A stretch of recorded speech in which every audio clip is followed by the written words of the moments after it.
Good evening, ladies and gentlemen, and welcome to the Chester Belloc Hour, brought to you by your affable hosts, Caleb and Connor. Sit back, relax, and join us for an enchanting journey through the wit and wisdom of Chesterton and Belloc. Stay tuned. And we're here for the first episode of the Chester Belloc Hour. I'm here, Caleb, with my co-host Connor. Connor, how you doing? I'm fantastic. I forgot how good the intro you made for this was. You'd already sent it to me, and I think you teased it on Twitter, but that just had me ready to, I don't want to say run through a wall, because actually it's the vibe of it had me ready to sit, drink wine, and eat cheese for an hour, which is the opposite of running through a wall. But, it had me exactly where I wanted it to have me. It's the exact tone we needed for the show. I love it. It's the anyone listening to voice, I can't remember the guy's voice, but it's Cameron something. He was a 1940s radio announcer. He actually didn't have a show. He just did the commercials in between. And I found a clip of him on YouTube and screen grabbed it and then turned it into an AI and brought him back from the dead. So yeah, everyone incredible. Before we actually dive in and to give credit to your AIs, last night I was in the car with my fiance, and I played your AI versions of Belloc's songs that he wrote, and she actually asked me to send them to her. She loved them. That's awesome. I need to get back into doing that. Those are fun. Yes, I want the entirety of The Four Men as an album. I want that so badly. I'll listen to it. That would be fun. Honestly, I'm amazed there hasn't been a good audiobook version of The Four Men yet, with someone who actually sings the songs in different voices. I said you could record it. No. Wouldn't put anyone through that ear torture. But so before we get into it, I figured we need to talk about why we're doing this. I love Belloc. You love Chesterton. I love Chesterton. You love Belloc. But their poetry is kind of Belloc mostly wrote poetry. He was known for being a poet, and no one talks about his poetry nowadays. So and then Chesterton, I wouldn't say mostly wrote poetry, because he didn't mostly do anything. He just wrote a lot. He wrote so much that when he died, some Dominican priests sang Salve Regina over his body. And I don't know if it was the family or someone told the Dominican priest that he could take one thing from Chesterton's estate. And the priest grabbed Chesterton's pen and said it was the most valuable thing in the room. He just wrote a freaking lot. But in that freaking lot, there was also a lot of poetry. I used to teach kindergarten, and we did a poetry unit, and I did not give Chesterton's poetry to 5-year-olds for a lot of reasons.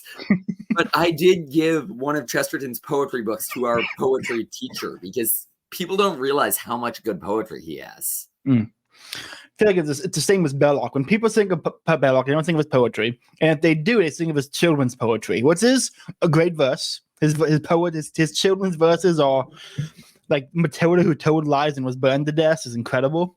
The rhyming is incredible. I love it.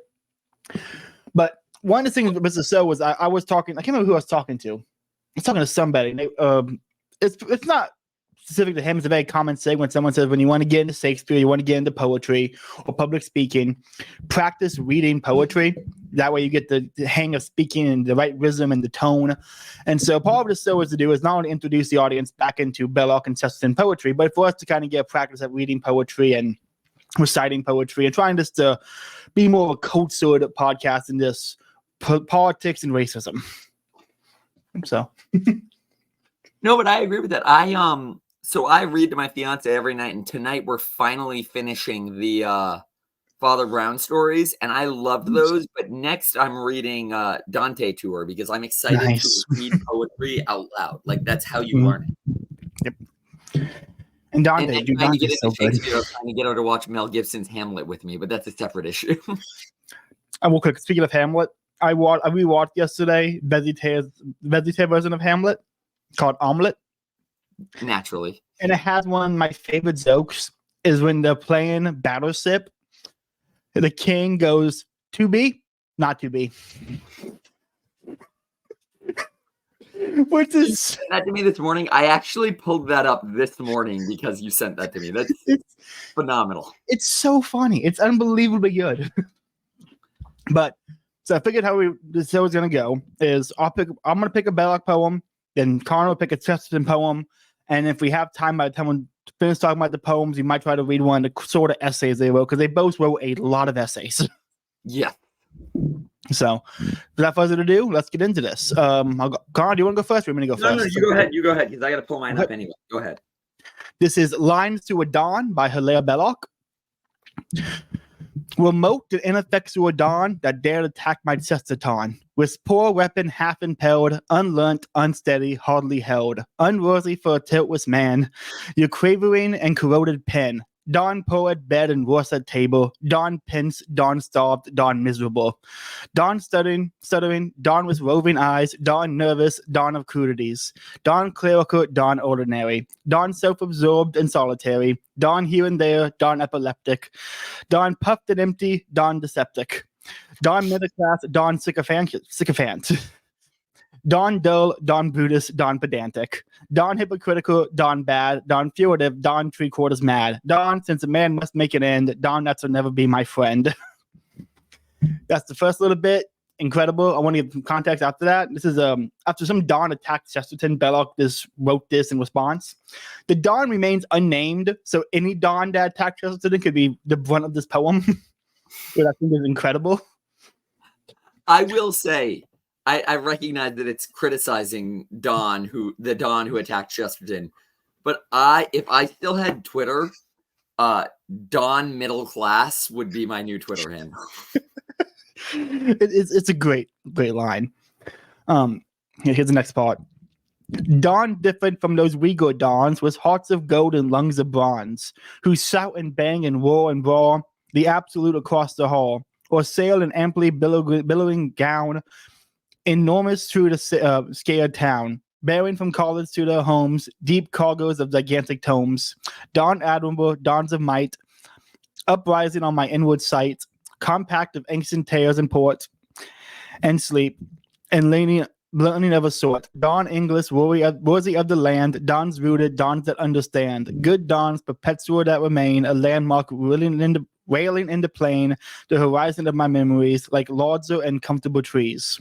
Here's the last little bit.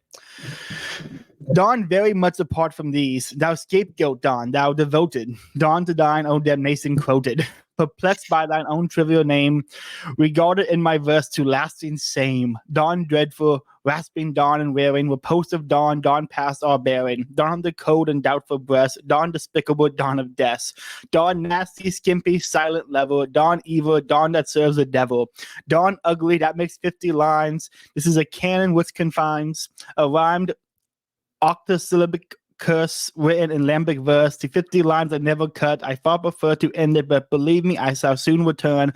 My fires are banked, but still they burn, to write some more about the dawn who dared attack my Chesterton. That is fantastic. That's so good. So good.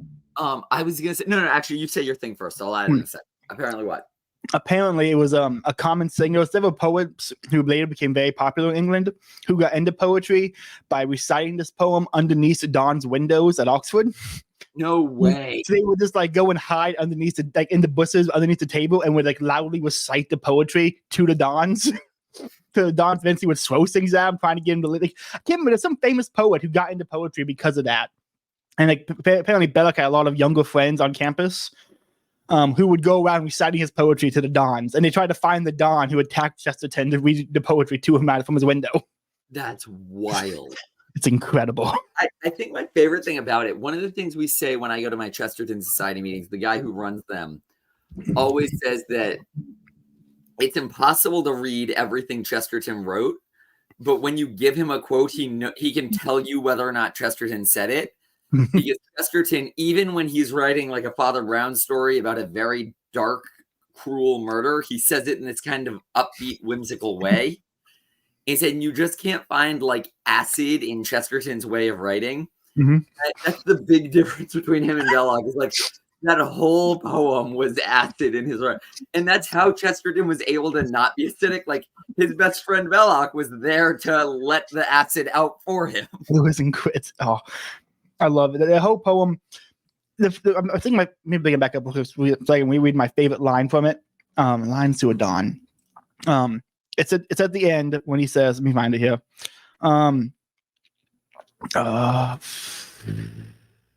was it? Hold on. Perplexed to find thy trivia name regarded in my verse to lasting shame. That's just incredible. Yeah. This Don, whatever Don it was, his biggest accomplishment probably is being referenced unnamed in a Belloc poem. Brutal. It's so brutal. I mean, every line is just cutting. Well, Dude, on Twitter. What makes this really good is this is, I mean, speaking as like, I don't know if you're different than me on this. I don't know much about poetry, but this is what I presume poetry should be. Like, there is a sort of rhythm and verse structure to it, but at the end of the day, it is him just kind of pouring his heart into an assault on this man. Yes. I think insult poetry to come back. We kind of have it now with like diss tracks and rap, but it's not as fun. Well, Good. Well, I would just say because this would be more like, I don't know if there are distinguished people anymore today, but like this isn't like some rapper doing an insult diss track. This is like a distinguished writer, author, like someone that was literally a distinguished poet where like you would have a great degree of respect for this man and how he behaved. It'd be like someone like, it'd be like if freaking like Scott Hahn wrote poetry. Scott Hahn, that's perfect. Yeah, Scott Hahn wrote poetry taking down William Lane Craig or something. Yes, that's exactly what it'd be like. I was trying to circle the drain on it. I couldn't find it. That's exactly what I was looking for. Like, it's incredible. Could you imagine if Scott Hahn started writing insult poetry? Oh, see, people listen. Anyone listening? If you listen to this now, be so good at it. He would. If you're listening now, I encourage you. If you're on Twitter and you're listening to this podcast, try to write insult poetry against people we don't like on Twitter. I think that'd be a very fun move for us to make. If the right wing circle of the internet, the Catholic circles on the internet, just started insulting politicians with poetry like this, it'd be incredible. It really would. It's the right wing version of the old Saul Alinsky thing. The ridicule is the most potent weapon, whatever. I don't remember what Paul Alinsky said, but something about ridicule is man's most potent weapon. And then it's taking it a step further and giving it a conservative air by putting it in the form of poetry. And easy to remember. Rhymes, everyone knows. Remember, if you want to remember something, turn into a rhyme or a song, your brain remembers it better. Well, so it shows by the fact that they would read this to the dons on campus there. Like, it's incredible. They couldn't read just a random series of insults. It wouldn't stick. One, they remember it well enough to repeat it themselves. And then two, the don hears it, and at 2 a.m, it's still hitting him.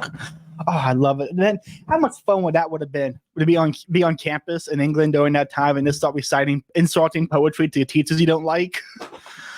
Oh, it would have been incredible. Well, and it's something we've lost. Like, I remember in 2016 when Trump won, TCU was still one of the more conservative campuses. And I remember like there were MAGA flags all over the Commons. But I was like, could you imagine the next level if it was poetry about Trump and then attack poetry about Hillary just being recited in the Commons? Oh, attack. See, we got to bring back attack poetry. That needs to be a new. Yeah, that'd be great. Oh, we forgot. We got to say what kind of wines we're drinking on air. Yes, we do. I forgot about that as well. You want to go first? You go ahead. Right. So I'm drinking a St. Martin Cabernet Sauvignon. I'm drinking it because someone recommended that I would like Cabernet, and it's been good enough. And then I picked this one for no reason other than it said St. Martin, and I was like, I am sold. There's any sort of saint name, even if they're made up saints, which I know St. Martin's not, but any saint name, I'm buying their wine in a heartbeat. Wonderful. I'm drinking Odin's Skull, which is a Nordic honey wine with sour apple, hops, and cinnamon. Apparently, the recipe dates back, what does it say here? 5,000 years. It's an old Nordic recipe, apparently. It's pretty good. I don't believe it's actually that old, but it's a pretty good wine.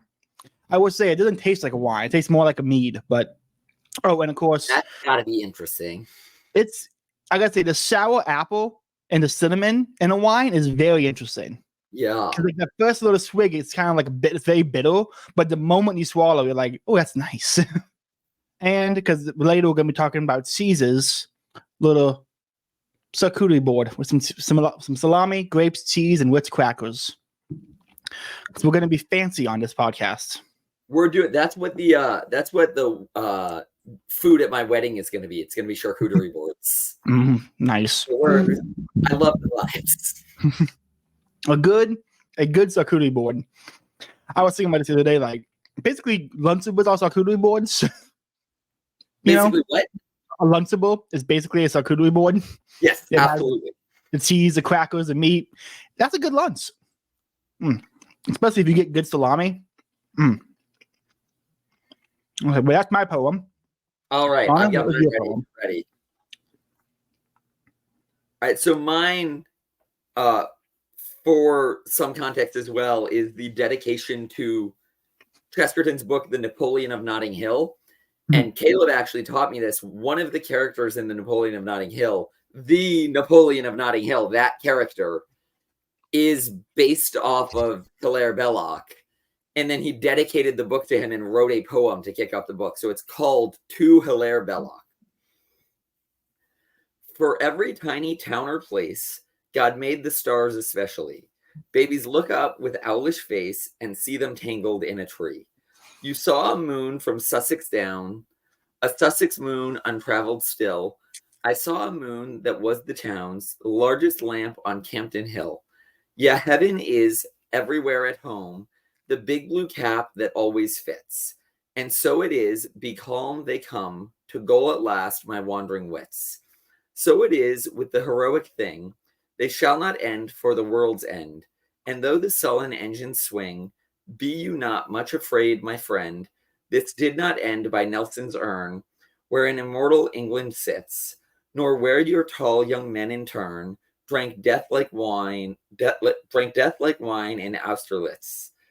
And when the pedants bade us mark what cold mechanic happenings must come, our souls set in the dark, belike, but there are likelier things, likelier across these flats afar, these sulky levels smooth and free, the drums shall crash a waltz of war, and death shall dance with liberty. Likelier the barricades shall blare, slaughter below and smoke above, and death and hate and hell declare that men have found a thing to love. Far from your sunny upland set, I saw the dream, the streets I trod, the lit straight streets shout out and met, the starry streets that point to God. The legend of an epic hour, a child I dreamed and dream it still, under the great, great water tower that strikes the stars on Campden Hill. That's good. I love the... Go ahead. No, go first, go. I want to say it's very clearly written to Belloc with the ample love heaped on his home.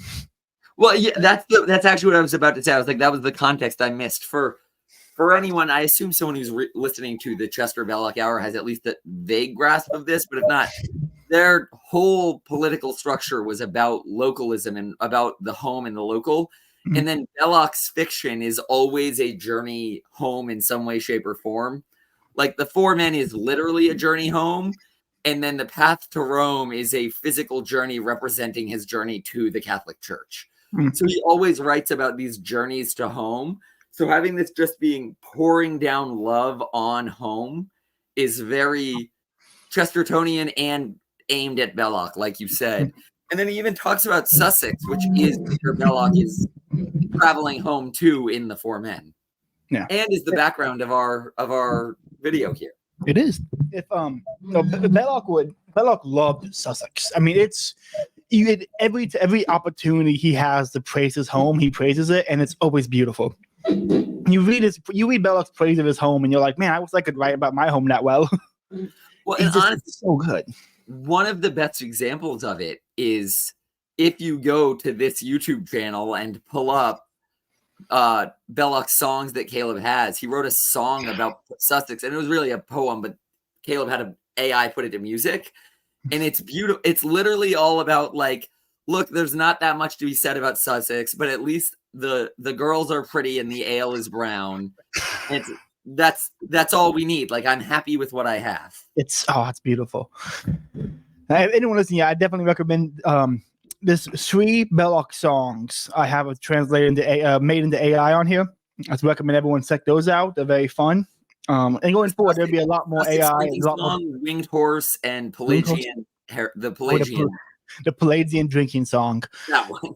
So I gotta say the best version of that, though, anyone listening, EWTN, Saints versus Scoundrels, Chesterton versus who was he? Thomas Hobbes. Chesterton versus Hobbes. Yes. They end up singing that song, and the guy who plays Chesterton in that is like everything you want, and the guy playing Chesterton. It's incredible. And the way he sings it too, it's so good. It is also a great drinking song. I showed my fiance last night the EWTN Saints versus Scoundrels of Flannery O'Connor versus Ayn Rand, where Flannery O'Connor just shoots Ayn Rand in the face. Beautiful. Which is exactly how a conversation between the two of those people would have gone. It's such a cheesy show, but they understand the subject of the character they're doing. They get it, and they do a great job. Even though it's super cheesy, but they nail it. They also later have a Belloc and Rousseau one. I need to watch that still. I haven't seen that one. I want one day to just buy the whole set and just watch them like television. Same. They're fun. Back to the poem. I love towards the end of that poem.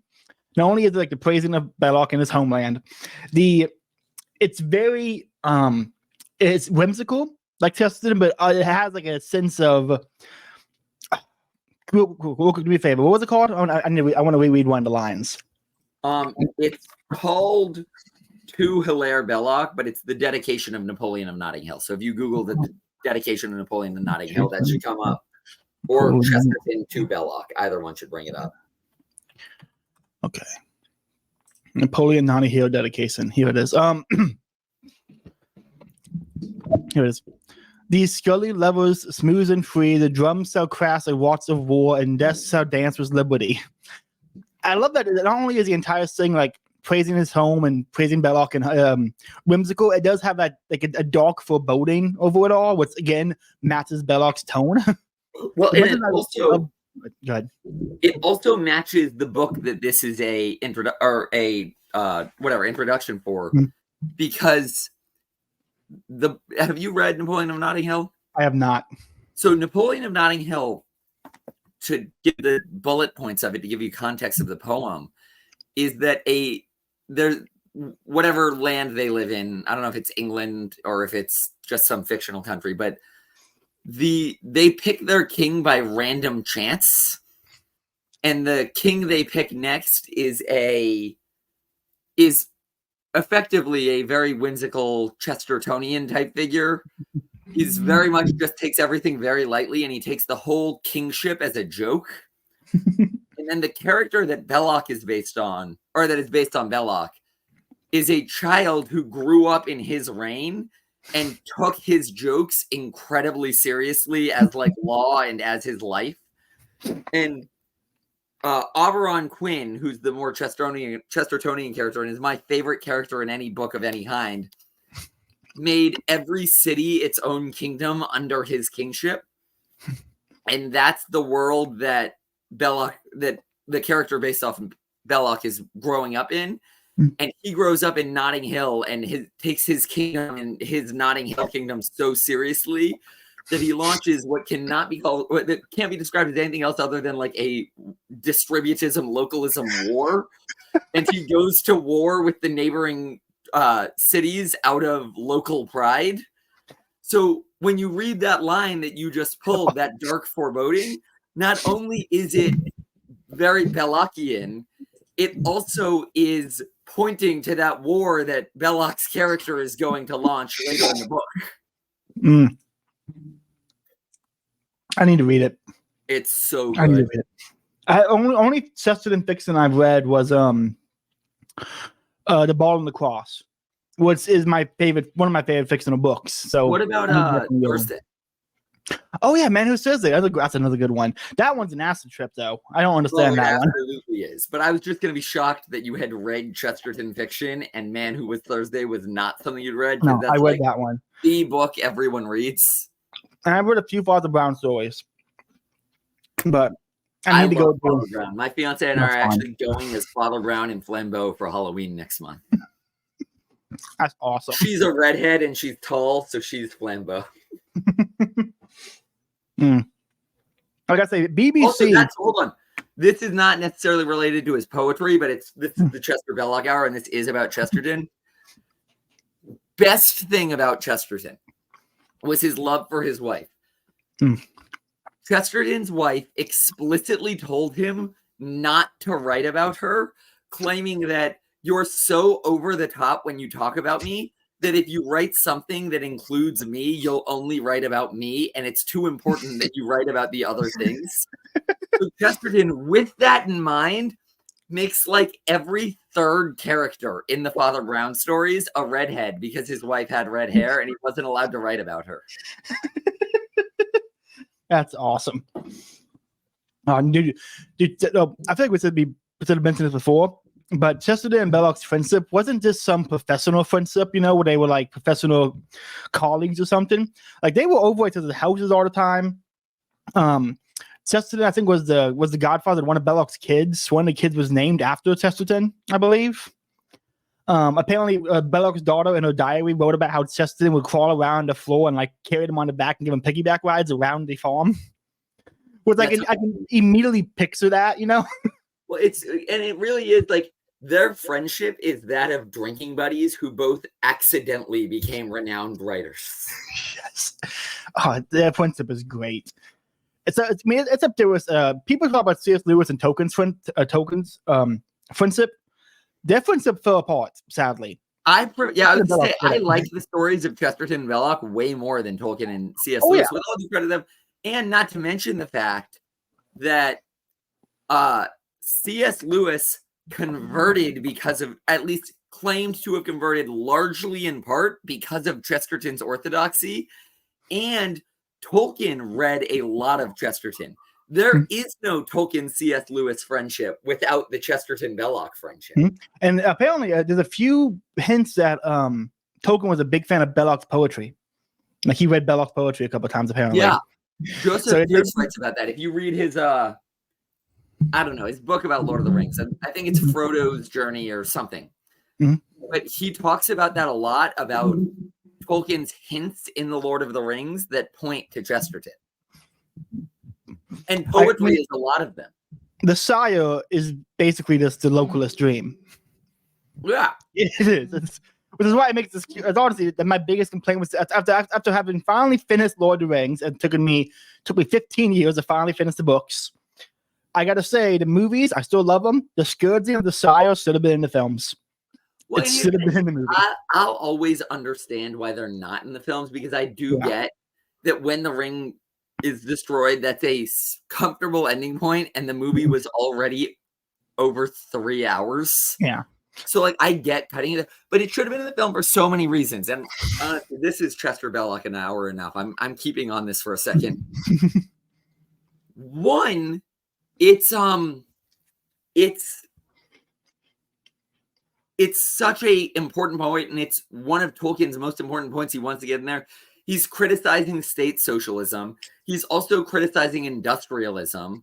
He's criticizing when you leave your religion. He's criticizing a lot with one chapter, but everybody says that's why it should be in there, and because it was just awesome, which is another reason it should be in there. But the third reason it needs to be in there is that it's Pippin's redemption. Like, every meme on every Lord of the Ring fan page is like, haha, Gandalf hates Pippin. But Pippin redeems himself in the end, and Peter Jackson unfortunately had to cut that. It is I gotta say, it's a much better depiction of Sauron's demise in the book than the movie. The movie it's an extended edition only when he gets stabbed by Wormtongue, and it's just like, oh, he's dead now. Okay, the book is way better. So in where he ended up without his kingdom, without anything, is this as a homeless beggar? It's incredible. And also, the movie makes it out to be like Saruman is just kind of one of Sauron's minions. Mhm. Like, it gives lines that make it clear he's not, but it really does feel like he's one of Sauron's minions. This shows that he's very much not. He's his own third part. The book routinely, like, it'll talk about the different armies, and it makes it very clear he's a third party that is currently allied with Sauron. But then him turning into this beggar and just kind of being screwed here in the Shire shows what allying with evil does to you. Mm-hmm. Like, it shows how crippled he becomes by allying with evil. Mm-hmm. Incredible book. I said this to you this morning in our chat. I'm reading the Silmarillion right now, and I'm officially just furious with Tolkien for claiming to hate allegory because he writes so much of it. And Joseph Pierce explains, well, he hated formal or crude allegory. He liked informal allegory. But I'm sorry, that's just Cope. Like, he wrote allegory. I went to Mass this morning, and it's Saturday, and it's the first Saturday, so there was a lot of, like, Marian stuff and Marian prayers. Mm-hmm. And, like, half of the prayers and lines I heard at Mass today were, like, from the Silmarillion. Like, they weren't. But, like, the way he talks about Varda and the way he talks about Galadriel, it's just like, oh, this just is Mary. Like, this is an allegory, no matter how you want to break it up. There were a few points with Tolkien where you're like, come on, dog. Like, when he said, I'm too tall to be a hobbit, I'm like, you're 5'9", dude. Come on. Come on. I use that quote all the time, but like I said, my fiance is taller than I am, so it immediately bites me every time I say that. Well, we've only gone for 30 minutes, so let's move on to the last part of the show, where here's what we're going to be doing. We're going to be alternating. 1 week would be a Belloc essay. Next time we do it would be a Chesterton essay, and then we'll end it with we did a Belloc essay. We'll do a final quote from Chesterton or a final quote from Belloc based on whoever essay we didn't do. So this one is called. Actually, you know what? Let's open with a quote real quick. Do you have a quote for Chesterton you want to read off, or do you not have one ready? I sorry, I didn't plan. I can pull one just randomly, but I don't have anything. I have one just in case. Okay, go for it. So I'll go with it. Poets have been mysteriously absent on the mysteriously quiet on the topic of cheese or the subject of cheese. And on that point, renowned poet Hilaire Belloc has this essay on cheeses. There's also apparently he wrote which also that shows, before you start reading it, that shows why they're friends. Both of them have a renowned essay on cheese. Yes. Very few people can do that. It's incredible. I love it's like a whole inside joke about cheese between Belloc and Chesterton. It's a cheese by D.K. Chesterton, the poet and the cheese by Chesterton, on cheeses by Belloc. Incredible. All right, well, I'll let you go ahead and start reading the Belloc essay on cheese. I have to qualify which essay on cheese I mean. Okay, here we go. On Cheeses by Hilaire Belloc. If iniquity be the test of nobility, as many affirm and none deny, saving indeed that family, which takes for its motto solo versus nobilitas, which may mean that virtue is the only nobility, but which may also mean, mark you, that nobility is the only virtue, and anyhow denies that nobility is tested by lapse of time. If I say iniquity be the only test of nobility, then cheese is a very noble saying. But wait a moment. There was a digression in that first paragraph, which to the purist might seem to be a complicated kind. Were I writing algebra, I wish I were. I would have analyzed my thoughts by the use of square brackets, round brackets, tritely brackets, and the rest, all properly set out in order so the common fool could follow them. He's so mean sometimes. I love it. But no such luck. I may not write of algebra here, for there is a rule code in all newspapers that no man may write upon any matter save upon those in which he is more learned than his fellow humans, that drag themselves so slowly daily forward towards the grave. So I had to put the sayings in a very common form of a digression, and very nearly to forget the subject of cheese, which I had put at the very head and title of this. Which reminds me, Had I followed the rules set down by London journalist the other day, and of the proprietor of his paper, I would say nothing, though I might have to put down the remark to his proprietor. I would have hesitated to write the first paragraph. I would have hesitated, did I say? Griffin's tail, nay, hippogriffs. The other things of the night, I would not have dared to write at all. For this journalist made a law and promulgated it, and the law was that that no man should write that English which could not be understood if all the punctuation were left out. Punctuation, I take it, includes brackets, which the Lord printers know are very modern parts of punctuation indeed. Now let this horse pill. I don't know that one. Hold on, give me a second.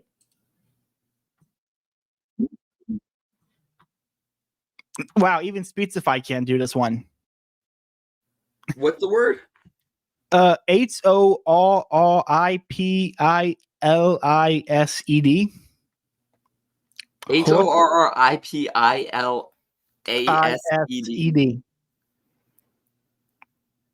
Google autocorrects me to horripilation, which is the erection of hairs on the skin due to cold, fear, or excitement. But that's just the autocorrect version. Yeah, I don't. But then this is an old piece, so this word might not be apparently isn't used at all today. So we're just gonna. Here's the lesson here, and I'm gonna do a quick shill. Is that you need to listen to Caleb's other episode he's recording today on British history to understand what we're saying here. I'm gonna add that to the list of questions now. Baz, what is? And I'm gonna start saying made up British words. Well, no, you have to have made up British words mixed with real British words. Dude, speaking of that, last night, I want to say this real quick. I'll put a link in the description for it. Doc Brown introduced Bode and I to some actor and his dad, who is a linguist of British linguists, going back on Old English languages, and they developed the accent based on what old Shakespearean accents would sound like, and had him recite Shakespeare in the original English that it was meant to be heard in. And it's so much better because you're like, oh, that was a rape joke. Like there's a lot of jokes in there you wouldn't get because I'm like, oh, I see the clever wordplay now. That was meant to say coitus. My New Year's resolution next year is going to be to read Shakespeare. I've read a few Shakespeare, a bit. He's fun. Especially, I read a bit, but it was in like high school when you're like required to read Shakespeare. So I never read it in high school, but I was very lucky that only an hour from where I lived was the Orlando Shakespeare Theater, where you could go see the Shakespeare plays perform live. And I got to do whenever I can bring this up, I have to bring it up. I got to see Caesar performed live by trained Shakespearean actors, and the guy who played Brutus, Mark Antony, was Michael Dorn. Was Worf from Star Trek. No way. I got to see him perform Shakespeare live as Mark Antony. And it was, I was sitting there like, I know that guy. And I pulled out the little playbill. And I'm like, holy shit, it's Worf. Mama, it's Worf. I'm like 8 years old, just watching Star Trek Next Generation for the first time. I'm like, Mama, it's Worf. Worf is here. It was incredible, honestly. And Patrick Stewart was sort of at one point to do, I can't remember, I think he did Hamlet. Well, I got the thing that actors are actors that have done Shakespeare and are Shakespearean actors because they're understanding what they're really doing. Yes. Sorry, do you want to finish your cheese essay? Yeah. I didn't mean to interrupt. I'm going to just skip the word. Reader, look up again the first paragraph. It would do him no harm, and think how it would look all written out in fair. Again, another word I don't know. Like the beautiful Gospel of Saint Sad, which anyone may see for nothing in the Cathedral of Lichfield, an English town famous for 8 or 9 different sayings. His Gaelic, Dr. Johnson, and its 2 opposite ends. Come, read that first paragraph over now and see if you can make it out, if it were read out in unison? Unicos? Again, I probably should have pre-read this one in advance and probably just go, oh, it's on C's. Let's do that one. Here's the thing I get that we probably should be rereading them. I really like the vibe of having a glass of wine and then trying to read British words without knowing them. I think it's beautiful, and I don't think you should have reread it. I think you're a hero. Keep going. That is not only without punctuation, but was like any division between the words. Wow, his philosopher said when he was given to a plain answer, yes or no. And now to tease. I've had quite enough of a digression and follies. They are the happy use of an article. They are the springtime of it. They are its riot. I am approaching the middle age of this article. Let us be sorry upon the matter of cheese. I have premised an iniquity, which is of two sorts, as is that of the nobleman. First, the iniquity of lineage. Secondly, the iniquity of itself. For we all know when we meet a nobleman, we review his nobility very much as he be himself owed, and that this quality of age in him seems to marry itself to some mysterious way with the iniquity of his line. The lineage of cheese is demonstrably beyond all record. What did the fawn in the beginning of time, when a god surprised him or a mortal had the misfortune to come across him in the woods? It is well known that the fawn offered either of them cheese, so he knew how to make it. There are certain bestial men, hangers-on of the Germans, who would contend that this would prove cheese to be acquired by the Aryan race, or whatnot, from the Diaclifid. I hate trying to read Greek words. Diaclifid. Nope, not even gonna try. Or whatnot. And there are certain horrors who descend to imitate these barbarians, though themselves born in these glorious lands which are so steep upon their western side. But I will not detain you upon these, lest I should fall head foremost into another digression, and forget that my article, already in the middle age, is now approaching gray hairs. I love how he's writing about the age of his article as he goes. Well, you know what's funny? He did that in his poem too. The poem we read today. It ends with him saying that it's too many lines, but he's going to keep going because of how angry he is at the Dom. So good. He's such a fun writer. Anyone listening, you can pick up on Kindle or on an ebook for like $2 the complete works of Chesterton. Complete works of Belloc. And there's like 75 essays included. One's like on this, on that. The best one is called On Them. And it sounds like he's writing about a secret group he secretly hates, and everyone's hate too. And like, oh, it's going to be Jews. It's going to be Jews. And it's cats. And he has a whole essay on how much he hates kittens. Hold on. I want to pause on that. The day I asked my fiance's dad for permission to marry her, he sat down with me. And the first things he said when I said, I want to marry your daughter was, I hate cats. And then gave this whole story about how his wife loves cats and you have to make sacrifices. And he said, well, my daughter really loves cats. You're going to have to make sacrifices. And I agree with his whole point. It was actually a phenomenal lesson for a future husband. But also at the time, I was like, cats don't do anything. I've now taken a cat into my home. I have scratches all up and down my feet. I haven't read Belloc's poem. I love my fiance's cat. I love her. She's great. But also, there are days that I want to bring out my old trap and skeet gear, launch her into the sky, and blow her out of the way. So I understand why Belloc would relate this cabal that runs society into the ground to a small cat. I get where he's coming from. And I think anyone who doesn't get that joke hasn't had a cat. As someone who's had several cats and loved cats, but also you're absolutely right. Yes. The cats are great because like they'll jump on your lap or they'll sit right here behind your tail. But sometimes you're like, oh, hey kitty, you want to pet it, and it's just whatever mood it's in, the cat will determine your mood for the day based on its mood, which is wild. For like most pets, like match your energy, you end up matching the cat's energy. That's how great they are. If you're lucky. Odds are the cat is thrilled and it's just decided to make you suffer. I love interrupting. Go ahead. I gotta say, I love cats. If you had a puppy and you left it out on the street, it's gonna die. You leave a kid out on the street, it's gonna figure it out. Here's the difference. To defend a dog, if you have a puppy and you leave it out on the street, it's gonna try to go home. If you leave a cat out in the street, it's done with you, and you'll never see it. It'll survive, but you'll never see it again. Dude, my old cat was awesome. My cat would show up. I'd go outside at night and he'd be running over the fence. We lived next to like a pasture with cattle.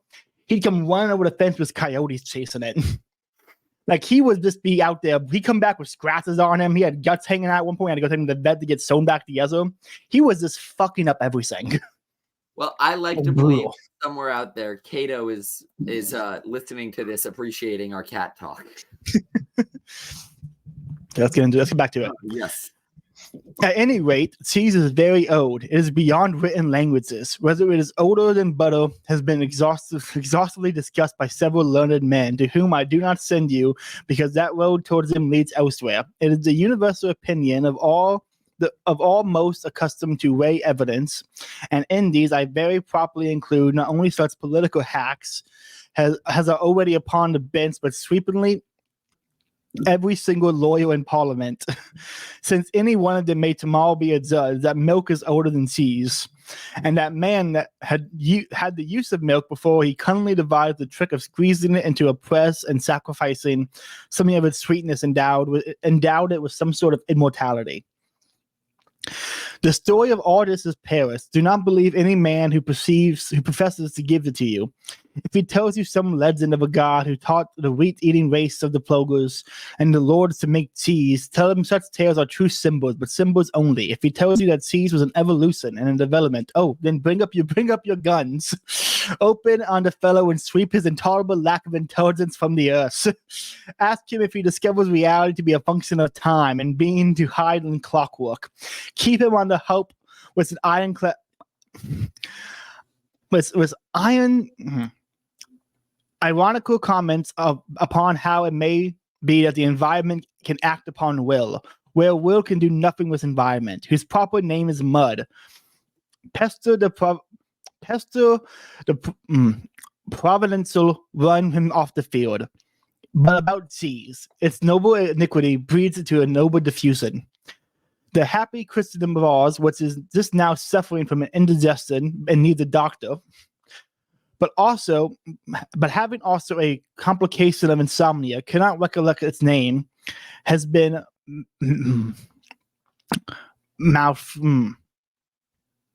malfusely incredibly, but in nothing more than cheese. One cheese differs from another, and the difference is in sweeps in its landscape, and in provinces, and in countrysides, and in climates, and in principalities, and in realms, and in the nature of things. Cheese does most gloriously reflect the multitudinous effect of earthly things, which could be multitudinous. I don't think that's the word we use anymore. Did they not proceed from one mind? Consider the cheese of Reckenfort. How hard it is in this little box. Consider the cheese of Sambut, which is hard also, but lives in a little box, but must not be eaten until it is soft and yellow. Consider the cheese of Soton, which is not made there, and of Cheddar, which is. But then there is your Parmesan, which idiots buy rancid in bottles, but then what's rise great daily for their use. I love the slight dig he has against people who buy Parmesan and can't bottles and sprinkle it. He would hate modern pizza places. He would hate modern life. Here's the thing, what he's getting at there, it would break his heart to see what we've become. It would. But you know what? I have my own chickens, and my household makes our own mayonnaise, our own ranch. Anything you can make with eggs, we make our own of. So you know what? There are those of us out there that are still living his dream. What was we have? In its use, the Parmesan is very soft and easy and voraciously devoured. Then there is your cheese of Wesleydale, which is made in Wesleydale, and your little Swiss cheese, which is soft and creamy and eaten with sugar. There is your Teesside cheese and your little Cornish cheese, whose name escapes me, and your huge round cheese out of the Midlands, has a fort, whose name I've never heard. There is your toasted or Welsh cheese and your cheese of Pont. Hold on. That's a French word. I'm not even going to try. And your white cheese of Brie, which is chalky sort of cheese. And there was your cheese of... Man, these... Newfoundland... I don't know. And there was your Gordozilla cheese, which is malted all over like some marbles, or like the Mediterranean soap, which is made of wood, acid, olive oil. There is your Glasgow cheese called the double Glasgow. I have read in books of Dunlop cheese, which is made in Ayrshire, which could tell you more about in Kimbernook than Suffolk made a cheese, but does not give it any name. And talking of that reminds me of how going to Le Creuset to pass the people there, the time of day, and see what was left of the famous and forgotten fortress. A young man there showed me a cheese, which he had told me had no name, but which was native to the town in the valley of St. Ingris, where it is a great wood which shuts off all the wood, and they make the cheese of ewe's milk and sell it in tradents, which is the only livelihood. They make a cheese in Port Salut, which is very subtle cheese, and there is a cheese in Limburg. And I know not how many others are, rather I know them, but you have had enough, for a little cheese goes a long way. No man is a glutton on cheese. I gotta say, kind of wrong there. My uncle, he loves his cheese. He actually had a major medical problem with cheese. He had to go to the hospital for like 3 days trying to get stuff out. But here's the beautiful kicker of it. Your uncle is one example. The ultimate example of a glutton on cheese would have been his 400-pound best friend who loves cheese. Oh, that's incredible. This is gonna be great because like when I read Belloc, I think about Belloc, but you're thinking about Chesterton, and when you read Chesterton, I'm thinking about Belloc. So this is gonna be a fun. And I would say that's why we do this together. Mm-hmm. This is gonna be a fun series, dude. Do we have any left on cheese, or was that the end of it there? One more paragraph. Okay, I have a couple thoughts. Okay, what other cheese has great holes in it like Grenier? Again, it's naming all these English places and French places I've never heard of, so I have no idea how to pronounce them. Or what other is around as a cannonball, like the cheese called Dutch, which reminds me. Talking of Dutch cheese, you notice how the intimate mind of Europe is reflected in cheese. For in the center of Europe, and where Europe is most active, I mean in Britain and in Gaul and in northern Italy and the valley of the Rhine, nay to some extent in Spain, in her Parisian valley at least, there flows is a vast burgeoning of cheese, infinite in variety, one in goodness.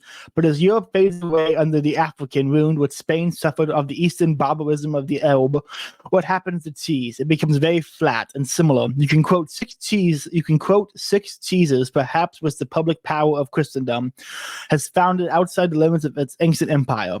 But not more than six. I will quote you 253 between the Ebro and the Gamphines, between Bisdale and the Irish Channels. I do not write vainly. It is a profound saying. And that's the end.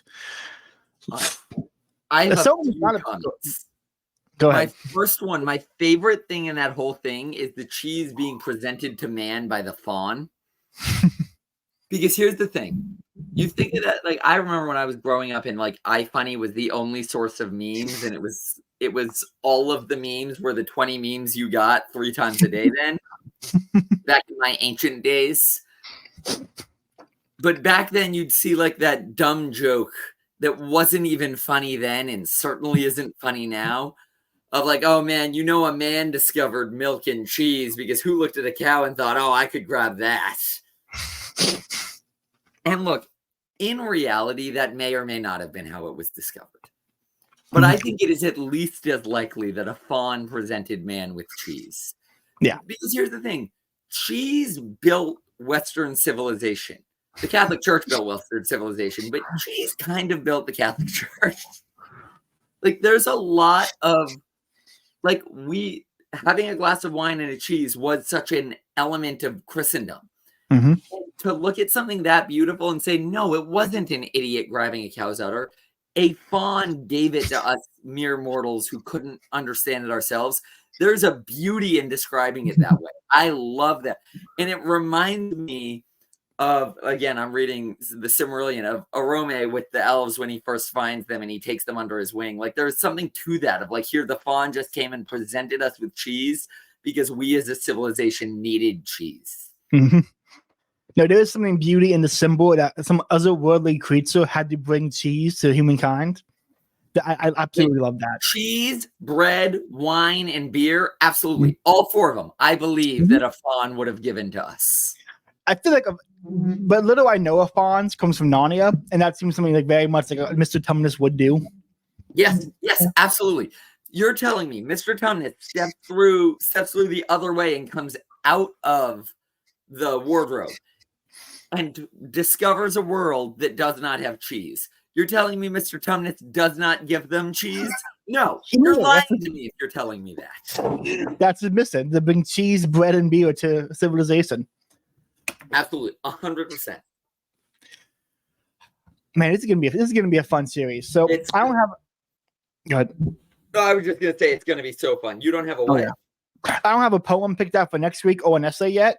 But next week will be a Chesterton essay, and then we'll do more poetry. Yeah, I was gonna say I'll take a turn on a Chesterton essay. I'm thinking, and I haven't thought much, so this may change. I'm not committing to this, but I'm thinking since we talked about Shakespeare a good amount, I'm gonna do next week his essay on Shakespeare from Chesterton.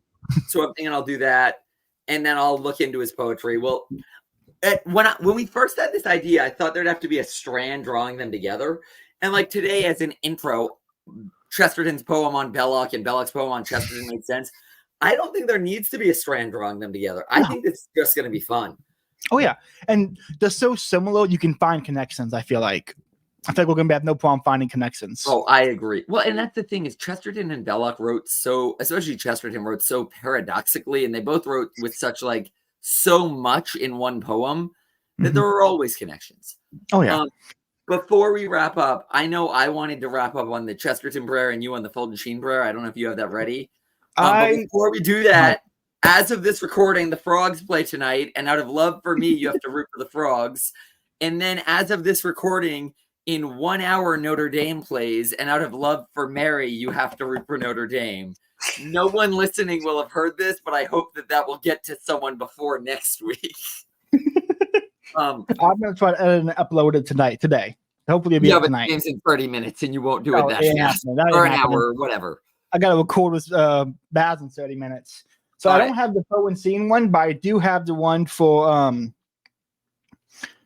can never remember how to pronounce his name. This guy, you know him. Oh, yes. That's the chapel in Auburn is named after him. So if David Brady's listening, that's one people who will know what I'm talking about.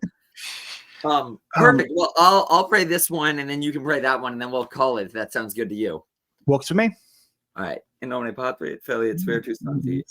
Amen. God our Father, you filled the life of your servant, Gilbert Keith Chesterton, with a sense of wonder and joy, and gave him a faith which was the foundation of his ceaseless work, a charity towards all men, particularly his opponents, and a hope which sprang from his lifelong gratitude for the gift of human life.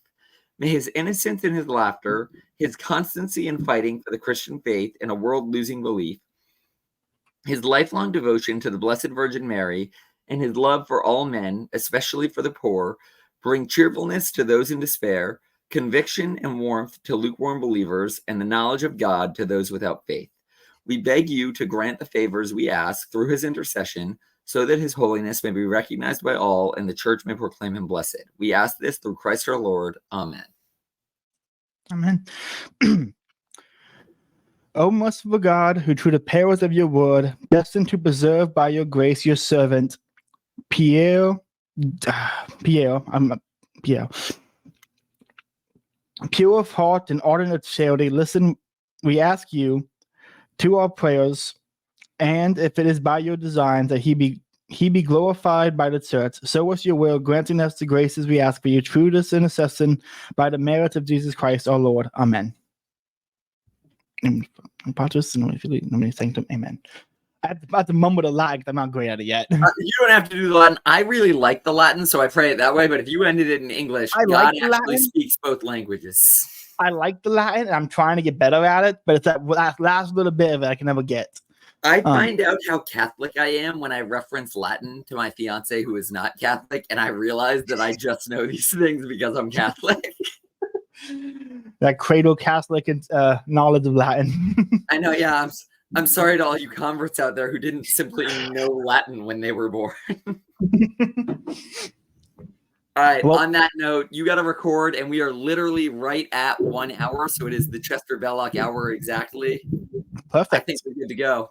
Oh, yeah. Everyone, thanks for listening. Have a good night, and God bless. our hour together has drawn to a close. We hope the Chester Belloc Hour has left you with thoughts to ponder and a heart a little lighter. Thanks for listening. Until next time, we wish you a restful night and a bright tomorrow. Good night.